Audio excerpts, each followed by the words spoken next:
जय हिंद जी। कल हमने एक 1947 में वीडियो डाला था, वो बहुत ज़्यादा लंबा हो गया था। हमारे भाइयों की रिक्वेस्ट आई कि उसको थोड़ा उस मैसेज को शॉर्ट में बनाया जाए। तो हम आपके सामने एक रिक्वेस्ट करते, वो मैटर कंटेंट ये है जी कि 1947 में भारत का बंटवारा हुआ था, पर वो भारत का बंटवारा नहीं हुआ था, पंजाब का बंटवारा हुआ था। 10 लाख पंजाबी उस समय मारे गए, लाखों हमारी बेटियों की इज्जतें लूटी गई। वो बंटवारा इसलिए हुआ था, उसमें 2% थे जिन्होंने प्राइम मिनिस्टर बनना था। तो वो उन्होंने अपने अपनी गद्दी, अपनी राजनीति के लिए पंजाब का बंटवारा करवाया। वो भारत का कोई बंटवारा नहीं था, पंजाब का बंटवारा था। मैं बार बार कह रहा हूँ इस बात को।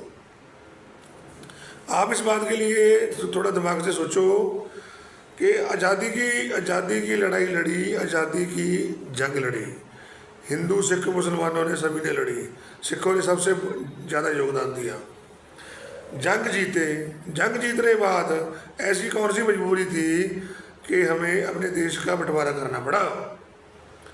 जो लोग इकट्ठे होकर जंग जीत सकते हैं, अंग्रेज़ों को भगा सकते हैं, वो क्या जंग जीतने के बाद बंटवारा चाहेंगे?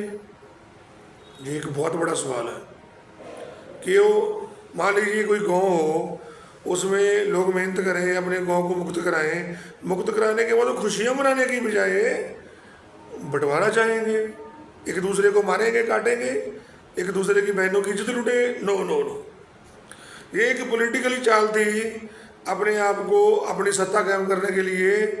कि दो इंसान थे, वो कह रहा था प्राइम मिनिस्टर मैंने बनना है, दूसरा कह रहा था मैंने बनना है। दोनों ने गेम चली, धर्म के नाम पर बांट दिया, पंजाब को बांट दिया। 10 लाख बंदा मरा, लाखों बेटियों की इज्जतें लूटी गई रोड पर, ट्रेनें भर भर के आती थी खून की। लेकिन कौन है जिम्मेदार उसके लिए? आज तक किसी ने नहीं सोचा। उसके बाद 84 में हुआ, फिर भी नहीं हुआ। तब बोला गया बड़ा पेड़ गिर गया जी, तो मारे गए सरदार, कोई बात नहीं। तो 1947 में कौन सा बड़ा पेड़ गिरा था, सरदारों को पंजाबियों को मारा गया। 84 में फिर 84 में तो बहाना लगाया कि पेड़ गिर गया जी बड़ा। जब दरबार साहब पर अटैक हुआ था तब कौन सा बड़ा पेड़ गिरा था। फिर 92 में आतंकवाद के नाम पर पंजाबी लड़कों को झूठे पुलिस मुकाबलों में पकड़ पकड़ के मारा गया। पता नहीं कितने लाखों लड़कों को मार दिया गया। आप बताइए, ये जख्म है, ये कभी सूख पाएंगे? हम तो कहते हैं जो 1947 में जिन लोगों ने साजिश की, पंजाब को बांटा, 10 लोगों की हत्या हुई, पंजाबियों की हत्या हुई, पंजाबियों की बेटियों की इज्जत लूटी, करोड़ों मिलियन प्रॉपर्टी बर्बाद हुई, 84 में फिर बर्बाद हुई, फिर वैसे ही बेटियों की इज्जतें लूटी, फिर लोगों को गलों में टायर डाल डाल के मारा गया।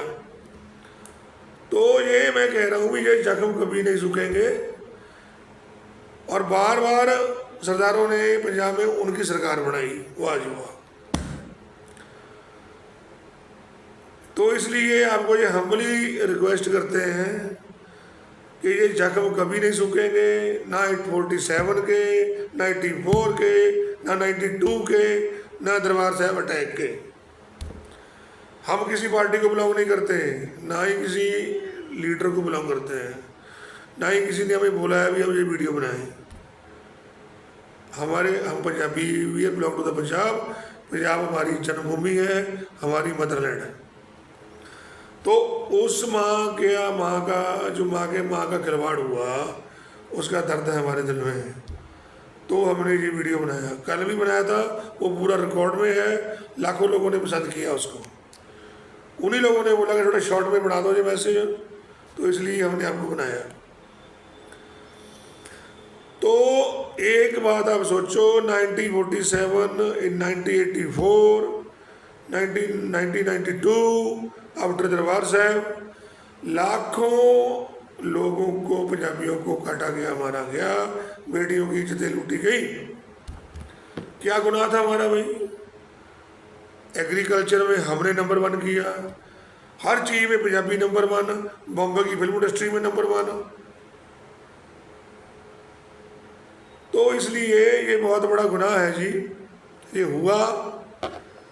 उसके लिए हम ये चाहते हैं भी ये गुनाह भारत के प्रधानमंत्री जी को अपील करते हैं कि भारत की जो पार्लियामेंट है उसमें 1947 का एक गद्दारी का, देशद्रोही का प्रस्ताव पास किया जाए, ताकि आज की पीढ़ी को बताया जाए कि वो बंटवारा कैसे हुआ था।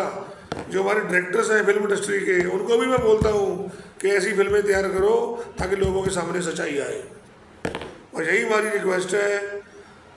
ये कौम का दर्द है जी, किसी राजनेता का, किसी पॉलिटिकल बंदे का दर्द नहीं है।